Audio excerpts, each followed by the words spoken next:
بسم اللہ الرحمن الرحیم۔ آج انشاءاللہ تعالی باذن اللہ سورۃ البقرہ کا آغاز ہو رہا ہے۔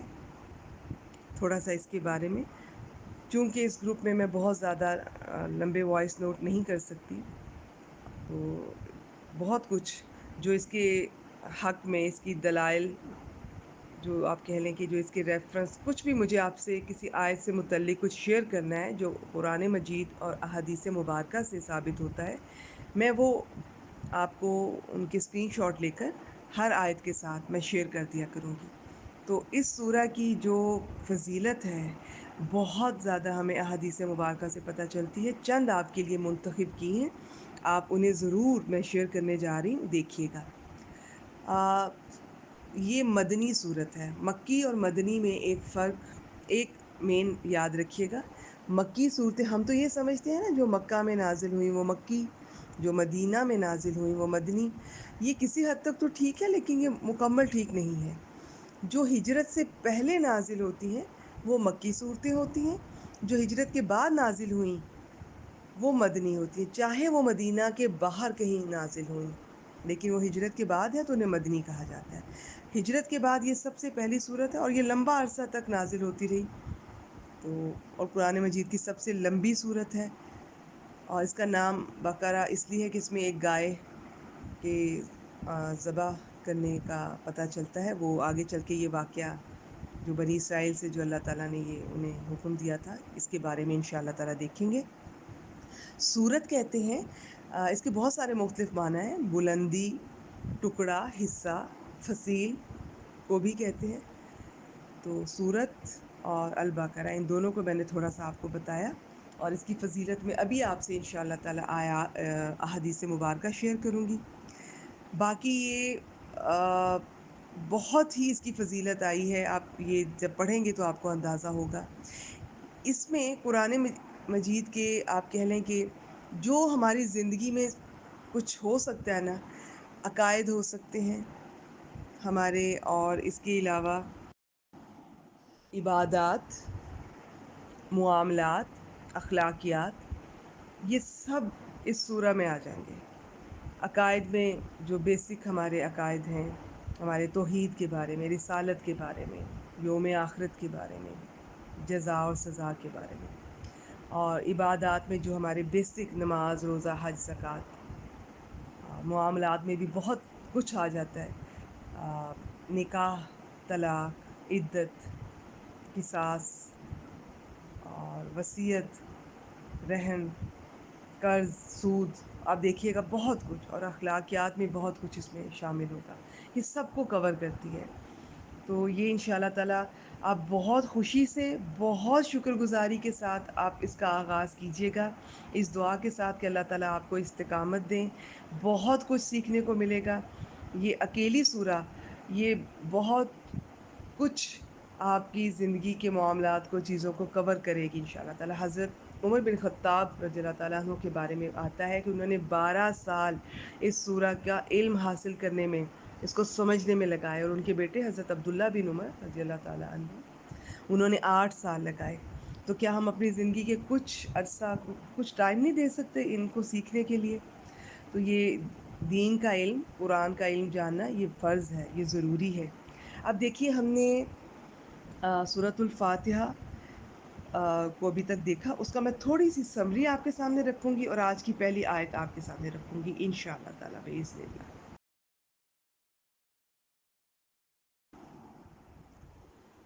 بسم اللہ الرحمن الرحیم۔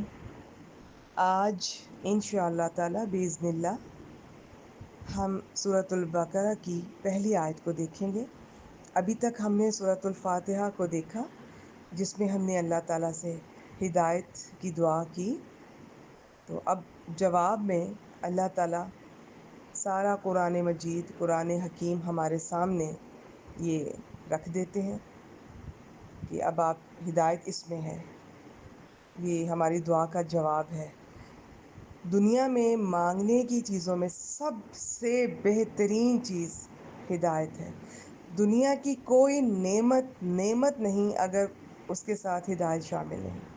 ہم نے سورۃ الفاتحہ میں اللہ تعالیٰ کی حمد کو دیکھا، اور ربوبیت، اللہ تعالیٰ کی رحمان اور رحیم کی صفات کو دیکھا، پھر عبادت بھی صرف اللہ کی اور مدد بھی صرف اللہ تعالیٰ سے، اس کے بارے میں جانا، اور اللہ تعالیٰ سے سیدھے راستے کی ہدایت کی دعا مانگی، اور ان سب چیزوں کو ہم نے بہت تفصیل سے دیکھا۔ اور سیدھا راستہ سے مراد دین اسلام کا راستہ جو اللہ تعالیٰ کا بتایا ہوا ہے، اسے انسانی عقل متعین نہیں کر سکتی کہ یہ صحیح ہے یہ غلط۔ اور پھر ساتھ ہم نے مزید دعا کی کہ اللہ تعالیٰ وہ راستہ نہ ہو، ہمیں راستہ وہ ہو ان لوگوں کا جن پر آپ نے انعام کیا، اور وہ کون 4 لوگ ہیں، ان کی ہم نے قرآن مجید سورہ النساء کی آیت نمبر 69 سے ہم نے وہ آیت کی روشنی میں جانا کہ وہ کون لوگ ہیں۔ پھر مزید یہ دعا کی کہ اللہ تعالیٰ ان لوگوں میں سے نہ ہوں، وہ ان لوگوں کا راستہ نہ ہو جن پر آپ کا غضب ہوا اور جو بھٹکے ہوئے تھے۔ اور یہاں تھوڑا سا بتا دوں، غضب ان پر ہوا جنہیں علم دیا گیا، جو علم آ جانے کے بعد، شریعت مل جانے کے بعد، ہر چیز کلیئر ہو جانے کے بعد انہوں نے خواہش پرستی، نفس پرستی، دنیا پرستی کو انہوں نے اس کو پریفر کیا، اور اللہ تعالیٰ کے احکامات کو پس پش ڈال دیا۔ اور ضالین میں وہ لوگ ہیں جو کہ جہالت کی وجہ سے انہوں نے اپنے جو اللہ تعالیٰ کے احکامات ہیں ان سے روگردانی کی۔ ان کی ڈیٹیل ہم بہت تفصیل سے الحمدللہ باذن اللہ دیکھ چکے ہیں۔ آج سورۃ البقرہ کی پہلی آیت کی طرف چلتے ہیں۔ بسم اللہ الرحمن الرحیم، الف لام میم۔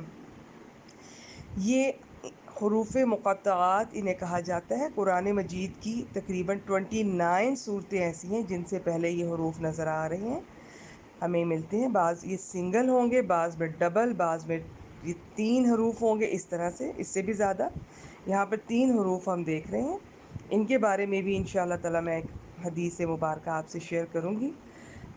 تو انہیں حروف مقطعات کیوں کہا جاتا ہے؟ کیونکہ یہ قطع کا مطلب ہوتا ہے الگ الگ کرنا، تو یہ ان کو الگ الگ کر کے پڑھا جاتا ہے۔ ان کے بارے میں جی بہت لوگوں نے لکھا، رائے دی، بہت پرانے علماء کرام نے، اسکالرز نے، لیکن ایٹ دی اینڈ سب کا، موسٹلی لوگوں کا یہی ماننا ہے کہ یہ ایسے حروف ہیں جن کا علم صرف اللہ تعالیٰ کو ہے۔ ٹھیک ہے، اب عرب میں یہ کچھ ان کے لیے کوئی نئے حروف اس لیے نہیں تھے، وہاں رواج تھا کہ کچھ حروف اس طرح کی بات کر کے تو پھر اپنی اصل مدعے کی طرف آنا۔ اسی وجہ سے پتہ چلتا ہے کہ انہوں نے ان حروف پہ کوئی ایسا اعتراض نہیں کیا۔ باقی ان حروف کی تفسیر میں نہ ہمیں قرآن مجید سے کوئی سند ملتی ہے، نہ حدیث مبارکہ سے، نہ ہی کسی ہمیں صحابہ کرام کے رویے سے یا ان کی کسی بات سے، ہسٹری سے پتہ چلتا ہے۔ وہ بہت ساری چیزوں کا جاننے کے لیے آپ صلی اللہ علیہ وآلہ وسلم سے سوال کیا کرتے تھے، لیکن اس بارے میں انہوں نے کوئی سوال نہیں کیا۔ تو ہمارا بھی اس پر ایمان ہے، اور یہ سمجھ آئیں یا نہ آئیں، بس ہمارا ایمان ہے یہ اللہ تعالیٰ کی۔ اور یہ نہ سمجھیے گا کہ قرآن مجید میں کوئی چیز، کوئی ایکسٹرا ہے، کوئی فضول یا کوئی بیکار یا کوئی چیز جس کا کوئی معنی نہیں، وہ قرآن مجید میں شامل ہے۔ ہمارا علم ناقص ہے، قرآن مجید میں کچھ ایکسٹرا نہیں ہے۔ تو اس کے بھی بہت سارے حکمتیں ہوں گی جو کہ صرف اللہ تعالیٰ جانتے ہیں۔ بہت زیادہ رائے ہیں، وہ اس کلاس میں آپ کے سامنے رکھنے کا فائدہ اور ضرورت نہیں ہے، کیونکہ ایٹ دی اینڈ سب نے یہی ہم نے ڈیسائیڈ کرنا ہے کہ یہ اللہ تعالیٰ بہتر جانتے ہیں۔ چلیں جی، ان کے بارے میں آج اتنا ہی، انشاءاللہ تعالیٰ کل نئی آیت کے ساتھ آپ کے سامنے حاضر ہوں گے۔ بسم اللہ الرحمن الرحیم۔ آج انشاءاللہ تعالیٰ باذن اللہ ہم سورۃ البقرہ کی پہلی آیت کو دیکھیں گے۔ ابھی تک ہم نے سورۃ الفاتحہ کو دیکھا، جس میں ہم نے اللہ تعالیٰ سے ہدایت کی دعا کی۔ تو اب جواب میں اللہ تعالیٰ سارا قرآن مجید، قرآن حکیم ہمارے سامنے یہ رکھ دیتے ہیں کہ اب آپ ہدایت اس میں ہے، یہ ہماری دعا کا جواب ہے۔ دنیا میں مانگنے کی چیزوں میں سب سے بہترین چیز ہدایت ہے۔ دنیا کی کوئی نعمت نہیں اگر اس کے ساتھ ہدایت شامل نہیں۔ ہم نے سورۃ الفاتحہ میں اللہ تعالیٰ کی حمد کو دیکھا، اور ربوبیت، اللہ تعالیٰ کی رحمان اور رحیم کی صفات کو دیکھا. پھر عبادت بھی صرف اللہ کی اور مدد بھی صرف اللہ تعالیٰ سے، اس کے بارے میں جانا، اور اللہ تعالیٰ سے سیدھے راستے کی ہدایت کی دعا مانگی. اور ان سب چیزوں کو ہم نے بہت تفصیل سے دیکھا. اور سیدھا راستہ سے مراد دین اسلام کا راستہ جو اللہ تعالیٰ کا بتایا ہوا ہے. اسے انسانی عقل متعین نہیں کر سکتی کہ یہ صحیح ہے یہ غلط.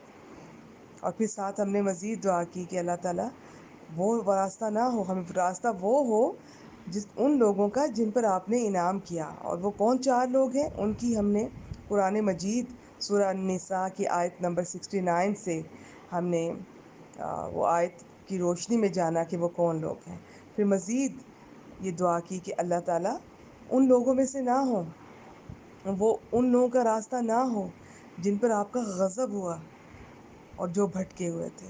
اور یہاں تھوڑا سا بتا دوں، غضب ان پر ہوا جنہیں علم دیا گیا، جو علم آ جانے کے بعد، شریعت مل جانے کے بعد، ہر چیز کلیئر ہو جانے کے بعد انہوں نے خواہش پرستی، نفس پرستی، دنیا پرستی کو انہوں نے اس کو پریفر کیا اور اللہ تعالیٰ کے احکامات کو پس پش ڈال دیا.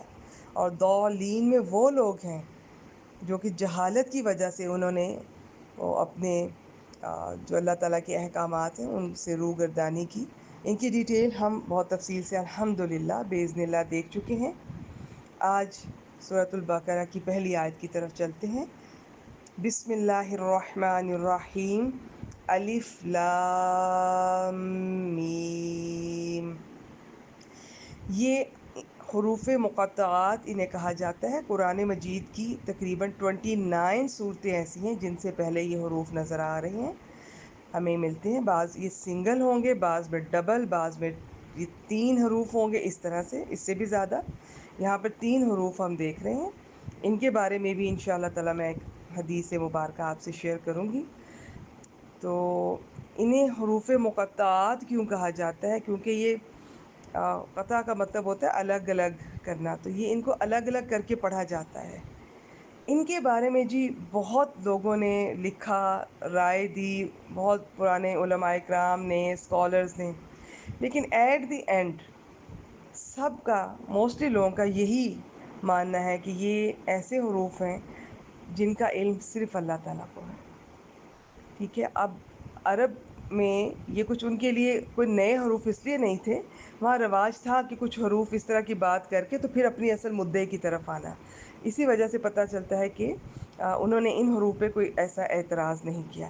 باقی ان حروف کی تفسیر میں نہ ہمیں قرآن مجید سے کوئی سند ملتی ہے، نہ حدیث مبارکہ سے، نہ ہی کسی ہمیں صحابہ کرام کے رویے سے یا ان کی کسی بات سے، ہسٹری سے پتہ چلتا ہے. وہ بہت ساری چیزوں کا جاننے کے لیے آپ صلی اللہ علیہ وآلہ وسلم سے سوال کیا کرتے تھے، لیکن اس بارے میں انہوں نے کوئی سوال نہیں کیا. تو ہمارا بھی اس پر ایمان ہے، اور یہ سمجھ آئیں یا نہ آئیں، بس ہمارا ایمان ہے یہ اللہ تعالیٰ کی.